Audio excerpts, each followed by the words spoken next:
Hey Fae folk, welcome back to a video that I'm so excited to be able to be making, and that is because we are going to be discussing Ever After High today, and more specifically, the Ever After High media. So, I don't even know how long ago at this point. I probably started like around 2 years ago, but I did a series of videos on this channel where I watched the old G1 Monster High media for the first time because I never saw it growing up, so it was like brand new to me, and I was doing reviews and all of that jazz, and to say that I didn't have a good time is perhaps a bit of an understatement. There were definitely some movies that I thought were better than others, but for the most part, it really wasn't a super enjoyable experience. And throughout the entire experience, y'all were in my comments and you kept being like, you have to watch Ever After High when you're done with this. Like, you have to watch that, like, media, the show. And the movies, not movies, they're technically specials because not all of them are movie length, but I'm probably just going to be saying movies for this video for ease. But you guys kept telling me that it's so much better and that it's so well written and that, like, I would enjoy it so much more than I enjoyed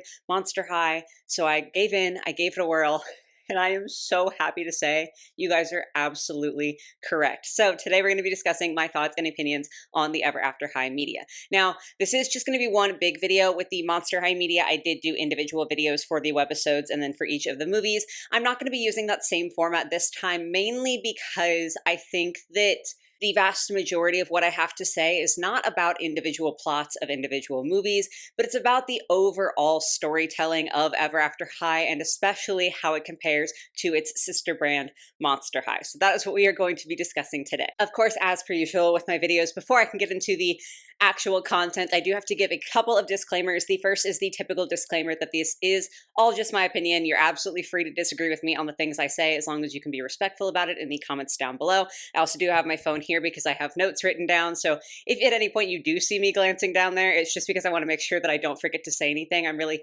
excited to make this video, and when I get excited, I do tend to get a little bit more forgetful, and I do tend to just jump around and gloss over things. So that is there to try to keep me on track and try to make sure that I say everything that I need to say. And the last disclaimer is one that I didn't know that I would be having to make for this video, and I don't love that I have to make it for this video, but I really value being transparent with you guys, so here we are. I'm not going to bring up like the specific situation because I really just want to move past everything. I don't want to drag anybody. I don't want this to blow out of proportion even more than it has.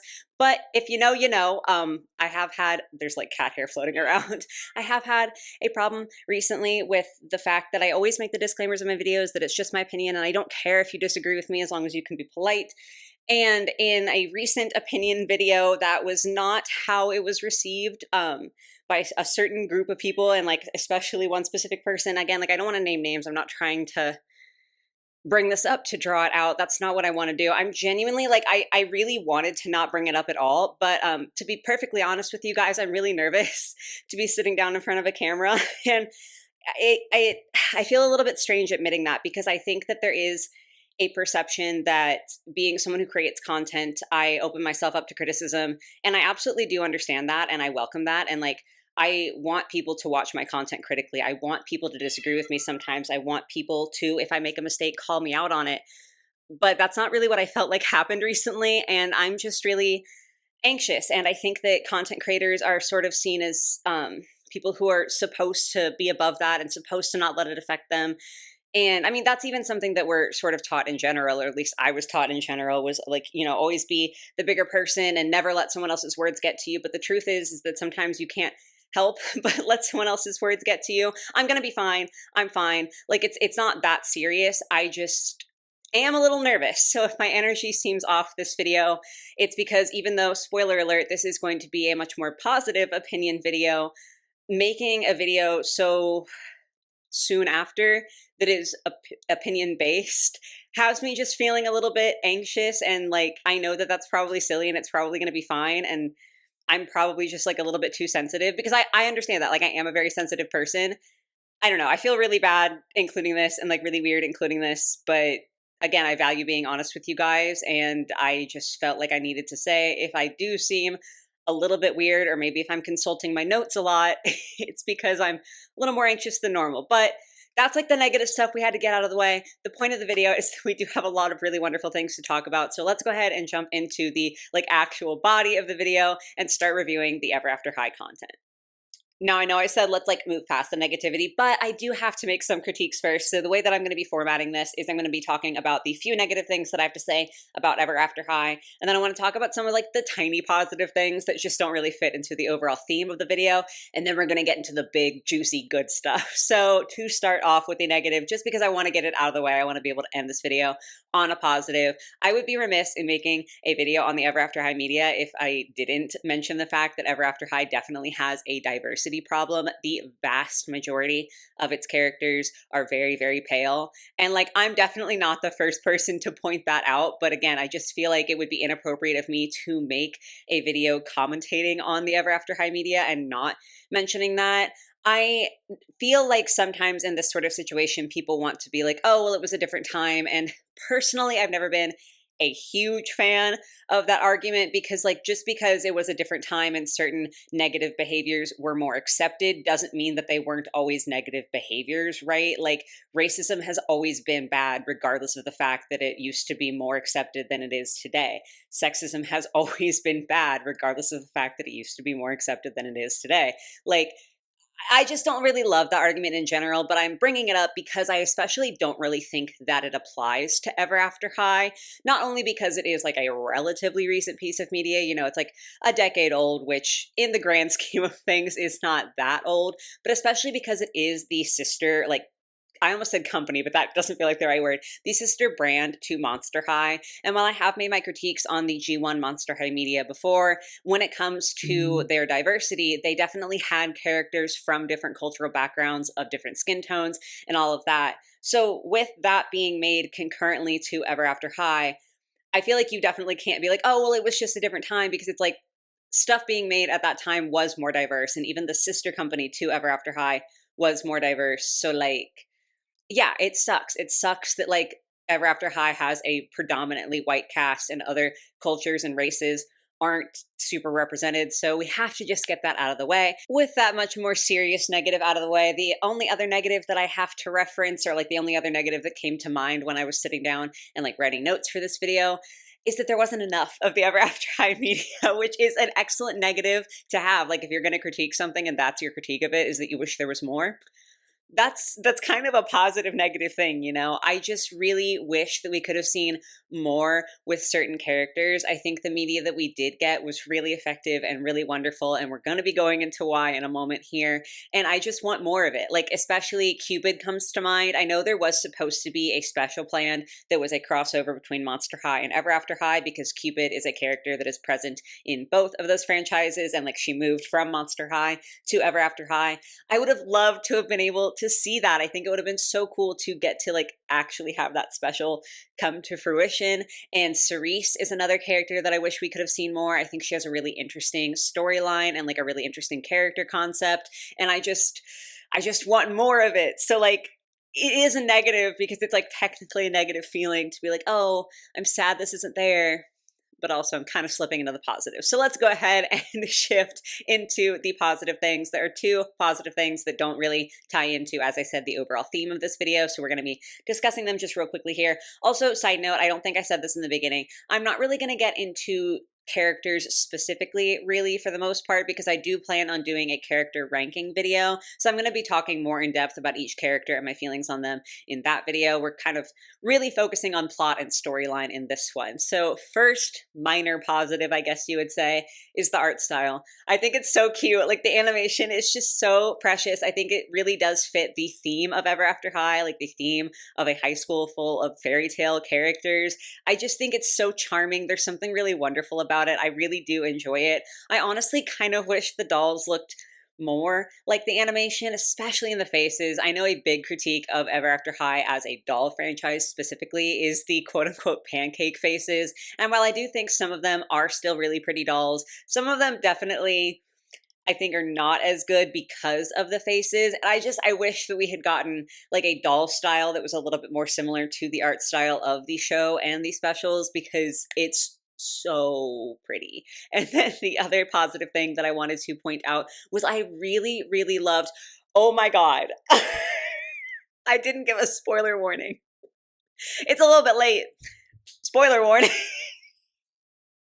That's wild. I like caught myself mid-sentence. Anyway, I really love that the narrator is like a proper character and technically it's like multiple narrators.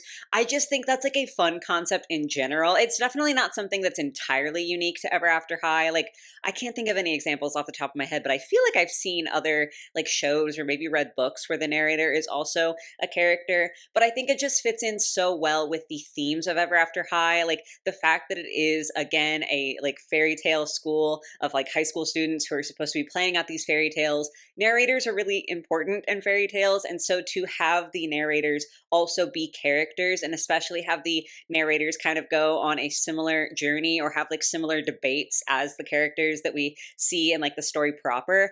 I just think it was very fun. It was very smart storytelling on the writer's part, and I really, really enjoyed it. But those are all of the little things that I have to say, which means that we get to start talking about the biggest, most important things about Ever After High. So, the thing that stood out to me the most pretty much immediately upon starting Ever After High was that it has a good story. That might sound really obvious and redundant and like, Rain, why are you saying that? That's such a stupid statement, but please hear me out because I promise I have a reason for saying that, especially when it comes to comparing it to the sister brand of Monster High. So I don't mean this in like in any way to be a put down to Monster High. I love those dolls. Like I do like a lot of the characters. I'm not trying to shit on Monster High, but comparatively, I do think that Ever After High objectively has a better storyline.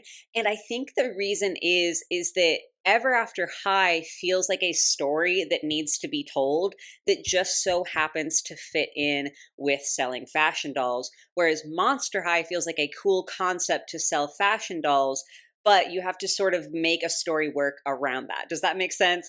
I obviously like was not a part of any like meetings or writer's room or anything involving Monster High or Ever After High. Like I was still in high school and also just I'm not affiliated with Mattel like that.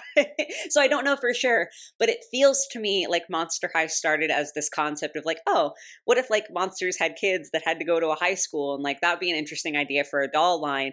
And then because you want to sell the dolls, you come up with this story and like you come up with things to like make these characters do in different movies. Whereas with Ever After High, I understand that in all likelihood it still was a, hey, let's make like companion dolls that are sort of a sister brand to Monster High or like to compete with Disney or whatever the case might be. Like I know that's probably still how it went down, but the way that it's presented to the audience feels a lot more like, hey, here's a really interesting concept about fairy tale characters who have to replay their parents' stories over and over and over, and the questions of like destiny and personal responsibility and everything. Here's this story that we need to tell with these characters, and also they're pretty and let's make them dolls. Like they just feel fundamentally different in that way. Again, this is not to shit on Monster High, not to put them down. I do think that's an excellent concept, and objectively, I do think that like Monster High dolls appeal to me more than the Ever After High dolls do. In general, I think that maybe Monster High has a better concept in that the idea of like monster fashion dolls is more unique and more interesting.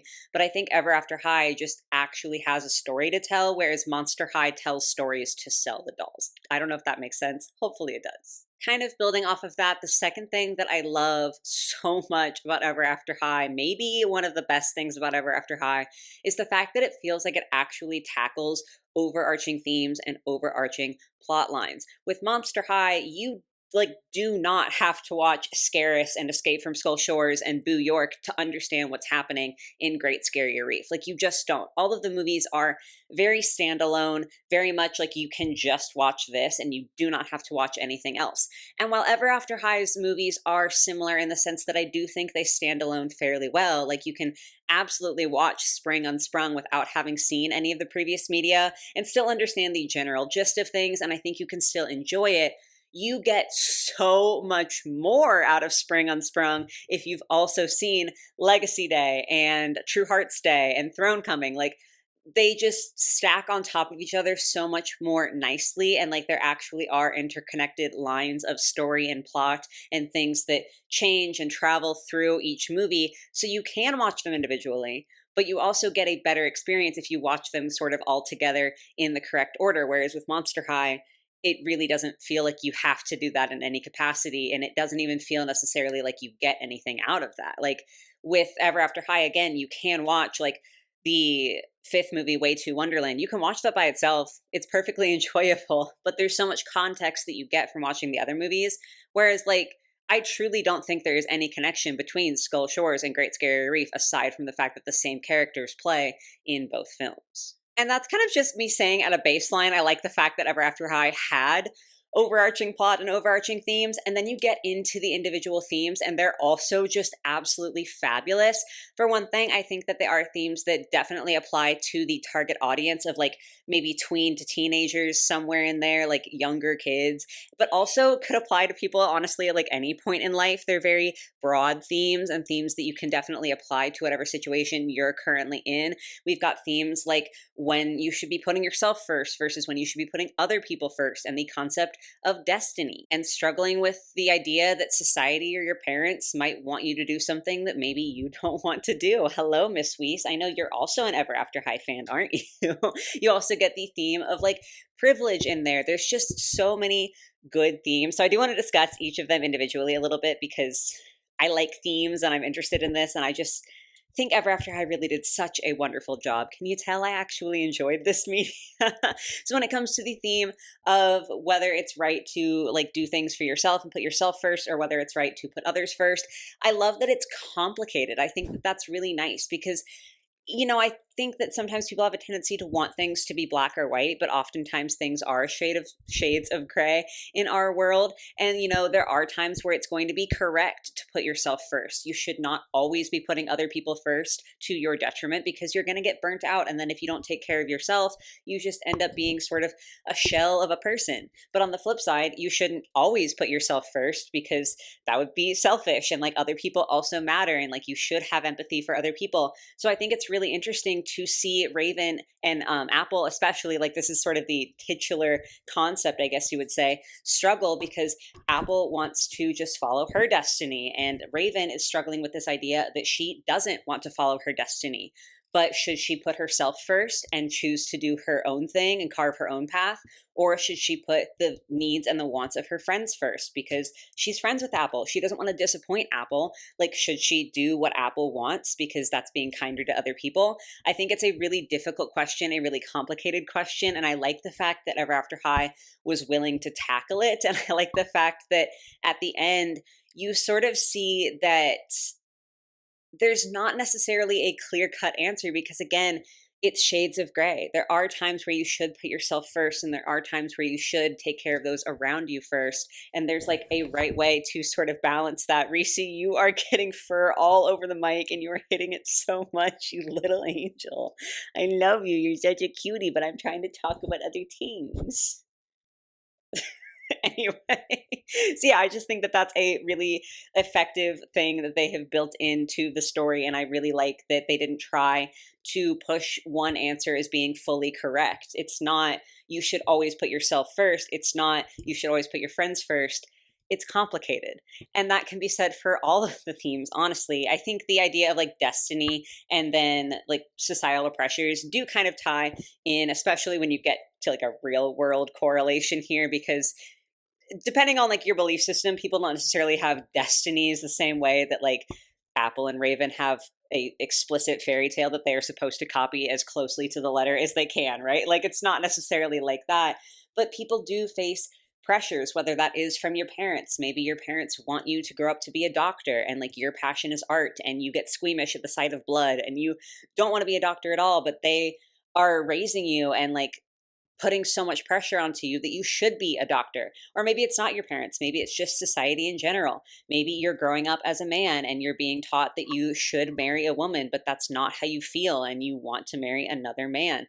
Like everyone experiences to varying degrees pressures from the people around them and from the society around them. And the idea of trying to find a balance between existing peacefully in that society, existing peacefully with perhaps your destiny, but also wanting to forge your own path and wanting to make yourself happy. again, it's like a hard question. It's a hard line to balance upon. And I really think Ever After High does a great job of showing that in these characters and tackling that issue and showing that, sometimes it's okay to want to do the things that you're expected to do, but sometimes it's also okay to want to forge a new path. And that kind of brings me directly into the concept of privilege, which I think is a really, really wonderful theme for Ever After High to kind of include there. Because, yeah, it's easy to say everyone should follow their destinies if you're Apple White, who's going to be a wonderful queen and get her happily ever after. And it's a lot harder to say everyone should follow their destinies when you're Raven and you know that you have to be evil and your whole life everyone's going to hate you. Racy, what are you doing? Oh my God. It's very similar to me to the way that, for example, it's very easy for someone who is raised like upper middle class and has access to all sorts of resources to say that you should just put in hard work and then you can get ahead in life. And it's a lot harder for someone who's raised below the poverty line, who barely has access to necessities, let alone anything that might actually be a privilege to help them stand up and rise above. Like, those are not equal situations. It's not an equal background. It's not an equal setting. And so I think that's a really interesting question as well, because it's like you can absolutely see why Apple believes the way she believes, because she's going to get a good ending. Like, yeah, she might have to go through a little bit of hardship to get there, but at the end of the day, she's going to have a good ending. It's very easy for her to say she should get her happily ever after and people should follow their destinies. And I like that, like, we get to explore the idea that it's easy for her because she gets a happily ever after, whereas people who don't have that experience, people who have negative destinies, have every right to be like, no, that's not fair. Like, just because yours is good, it doesn't mean that I should have to follow my bad destiny for your sake. Like, I don't want to condemn myself to a life of misery just so that you can have like a almost, I don't want to say unearned because that feels fair, but like a destiny you don't even have to work for, perhaps, is a good way to put it. And I really like how the stories were fun and the stories were light in a sense that they were like relatively easily digestible. Like, I wasn't super tense watching these movies. I was enjoying them, but they're also like heavy themes that are portrayed so appropriately, it feels like, and so balanced. And I just think they did a wonderful job. Bringing me to my next point, the other thing that I really, really loved about Ever After High was that we actually saw character growth, which shouldn't be an amazing thing within media. Like, any other thing that's not tied to a doll line, any other book or movie, you would expect to see some sort of character growth. But not always the case with doll media. If you watched my Monster High reviews, you'll know that one of my biggest complaints was that each movie felt like a reset, where all of the characters might undergo growth during the course of the film, but by the next film, all of that growth was completely forgotten. I think that probably the example I use most is Claude Wolf, who in some movies is an absolutely amazing, doting boyfriend who cares about Draculaura and like only wants the best for her. And in other movies, he's literally a sexist who's like, yeah, I know you're lesser because you're a girl. And those are not the same character. And there's not like growth or the opposite of growth. I don't know why my brain refuses to supply a word, but you know what I'm saying? Like, it's not as though that's intentional. It's just that he's written differently in different movies, and there's not really character consistency or character growth within Monster High. But Ever After High couldn't be more the opposite, and I really, really love it for that. I loved getting to watch the different movies and have them not only be connected by story, but to see that these characters got to change and stay changed. They got to learn lessons. And like, they didn't just forget them immediately. They stayed with those lessons and they absorbed those lessons and they became different and mostly better people because of that. It was wonderful to see in Legacy Day Raven stand up for herself and say, yeah, I want to forge my own destiny. I don't want people to tell me exactly what I have to do my whole life. I want something better for myself.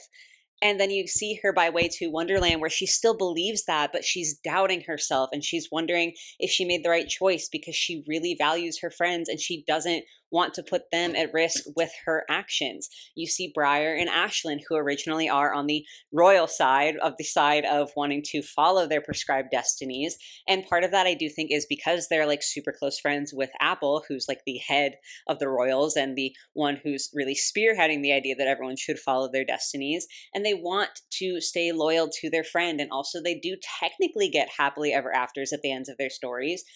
But Ashlyn's in love with someone else. She's in love with Hunter. She doesn't want to have to marry a prince because she wants to be with Hunter. And Briar doesn't want to have to give up 100 years of her life sleeping under a curse to get her happily ever after. She wants to be able to be with her friends and her family and enjoy her life instead of basically putting it on a very, very long pause. And so you see these characters who are struggling with the concept of, oh, yes, I'm a royal, I follow my destiny, to, wow, maybe I'm a little bit more of a rebel than I thought I was. And maybe I do want my own like destiny. Maybe I want to create that for myself. And it's just so, so nice to see them actually get to experience that, to experience the growth and not have it washed away every single movie. Lastly, I do want to talk about the content of the movies just a teensy bit. The first 5 movies from Legacy Day up through Way to Wonderland, I think were absolutely astounding. Like, I genuinely loved watching them. I think that they are very, very effective in communicating the themes and the character growth that I had just been talking about, and like telling the entire story really of the like events of Legacy Day, and then all of the stuff with the Book of Legends, and all of that is sort of wrapped up nicely by the end of Way to Wonderland. And then after that, we get Dragon Games. So Dragon Games did feel a little bit different. I did feel like there was a little bit of a drop in quality. Ever After High didn't have necessarily like an entire reboot the same way that Monster High did, but in 2015 they did have a like soft reboot maybe. I don't really know what you would necessarily call it, but they got new face sculpts, and the dolls that were being produced started being produced with a noticeably lower budget. Like, you started getting a lot more molded on clothes and less accessories and less details, that sort of thing. And Dragon Games was the first movie to come out after that shift. So I do think that that probably has something to do with it. The franchise as a whole was probably like on the way out, like starting to sort of decline. So I think perhaps that was why the quality felt a little bit worse. Mainly, there's just a few things here or there that I think I would change about Dragon Games. The most notable is I do feel like we have a little bit of a backslide with Apple's character. By the end of Way to Wonderland, she still wants her own happily ever after. She's still nervous about the idea that Raven and the others not following the script, so to speak, is going to prevent her from getting that. But she's really come to understand that like she wants Raven to be able to be happy too. She doesn't want Raven to be forced into this evil role. And so she's a bit more open to the idea of people doing their own thing, and like kind of hoping that these stories will set themselves straight as necessary.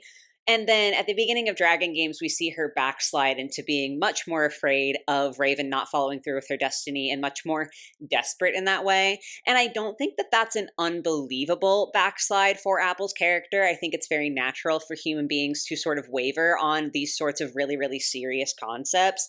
But I just wish that there was an inciting event. You know, I wish it wasn't, here's Way to Wonderland, and then suddenly here's Dragon Games and Apple feels differently. I wish that there was something that happened at the beginning of Dragon Games that made her feel more frantic about her own destiny, just so that it felt like a little bit more real and a little bit more believable and less sudden. But that being said, I do still think that Dragon Games was a nice, effective story. I mentioned that I think that the first 5 movies up through Way to Wonderland did a good job of exploring the destinies and like the storybook of legends and all of that stuff. However, one thing that I have failed to mention up until now is that obviously Raven's mom is the evil queen, and the evil queen is like the big baddie of the series, right? Like, she is currently imprisoned in a mirror prison because she tried to take over Wonderland instead of just sticking to the evil deeds in her own story. She like became extra evil. She poisoned Wonderland. It's like a whole big thing. And so that isn't really wrapped up by the end of Way to Wonderland, but it is wrapped up by the end of Dragon Games. And that's sort of the titular conflict of Dragon Games, is it's about not so much, I mean, it's definitely about the destinies still, because again, Apple is like very, very anxious in that way. About her destiny. But I would say this is more a movie that wraps up and concludes the story of the evil queen, and sort of like handles that loose tie of her still being like a present force, if that makes sense. So while I do have a few small complaints about Dragon Games, I do understand why it was necessary, and I do still think that for the most part it's a very effective movie. And then the last movie in Ever After High was Epic Winter, which sadly I do think felt like the worst, but I don't necessarily think that that's the fault of Epic Winter. I'm going to explain. So All of the other movies are like mainly focused really on Apple and Raven and like the core surrounding cast. So you've got like Maddie and Briar. Like obviously there are characters in other movies that are like slightly more important. For example, Lizzie Hartz is a pretty important character in Way to Wonderland, but there's like a core group that it all focuses on, right? Whereas Epic Winter is very, very different in that regard. Apple and Raven really don't do a ton throughout the movie. The main character is a brand new character, Crystal Winter. And I don't inherently have a problem with that. As I said, by the end of Dragon Games, everything that was set up, all of the conflicts and everything has sort of already been resolved. And so I'm not upset about the shift with Epic Winter with a new character and sort of a more self-contained plot. It doesn't really tie in to the overarching plot quite as much as all of the previous movies did. I do think it's still a good movie. It's enjoyable as a standalone. I think the reason it feels so bad is because it's the only one.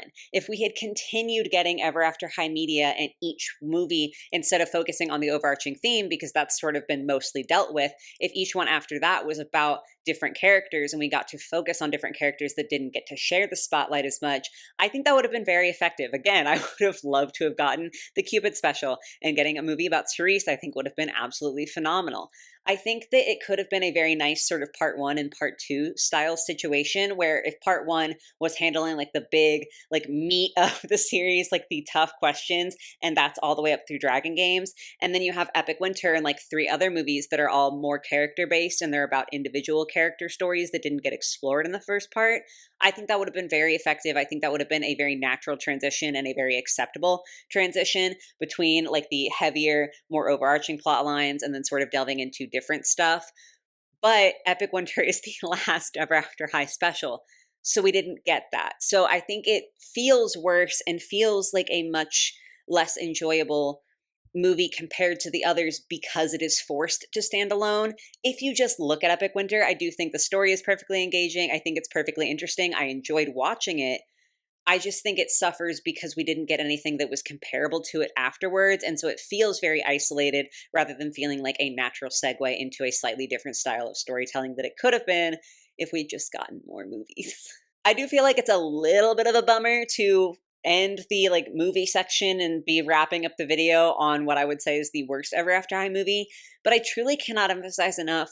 These were good movies, and even the webisodes were genuinely enjoyable. They're mostly filler, like they're definitely not necessary. They don't really tackle the themes the same way that the movies do, but they were still fun and just silly and sort of a nice little background thing to be listening to. And I'm even reading the books, which is crazy for me to say. I never read the Monster High books, which is why I'm not including the Ever After High books in this media analysis, just because as I was going through, I realized that I was definitely going to want to compare to Monster High a lot. So like I didn't feel like it would be fair to compare books to books that I've never read because I'm not reading the Monster High books. I'm sorry, I simply will not put myself through that. But the Ever After High books, I'm reading them and I really, really like them so far. There are like two authors, so there's like two sets of books, I guess is maybe a good way to put it. The first set of books is written by Shannon Hale. I can't remember off the top of my head who wrote the second set of books, but as of time of filming, I've finished all the Shannon Hale books.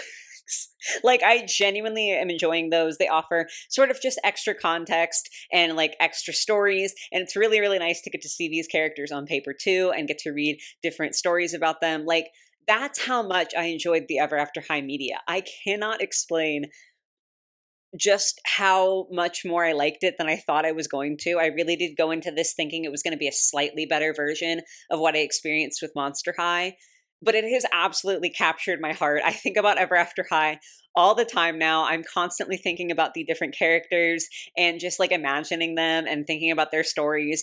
I love it so, so, so much. I really do wish that the art style was like, or like the dolls were closer to the art style, because I would probably want like almost every doll if that was the case. So I guess it's probably good for my wallet that that's not the case. But like genuinely watching this media has made me fall absolutely in love with Ever After High. So thank you to everyone who told me that I needed to watch it, because I was a little bit doubtful. I was a little bit nervous, but you guys were absolutely right. This is genuinely phenomenal doll related media. And even outside of the dolls, this is a good story. Like, this is a fun, interesting story, and I'm really, really glad that I ended up consuming all of the content surrounding Ever After High. So that's going to be all of my thoughts for today. It's really fun to do like a media analysis that is super positive. I don't get to do this a whole lot, but it was so fun to watch all of this and read all of this and like film this video. I'm so glad I finally get to gush about Ever After High, and I finally get to make this video. And then also I'm going to be making other videos about Ever After High. As I said, I'm going to be doing a character ranking video, and then I have to re-rank the Ever After High ships because I did it once prior to watching the media, and now I have to do it now that I've actually seen everything and know who all of the characters are. And I'm just really, really excited to be able to continue to engage with this specific fandom and sort of like entrench myself further into it. So hopefully you guys are excited to see those upcoming videos. I hope you enjoyed this one. I definitely want to hear all of your thoughts in the comments down below. I would really, really love to know what you love most about Ever After High. Do you also like love the things that I pointed out, the themes and all of that? Or is there another reason that you love it? I'm really curious to hear what y'all have to say, and I'm really excited to gush with you because I've been like trying to keep my mouth shut about it. I've been trying not to bring it up at every possible chance in my other videos, so I'm glad that I just can now. But that's going to be it for me for today, y'all. I hope you have a lovely rest of your day or your night, or whatever it might be, and I will catch you in the next one. Bye, guys.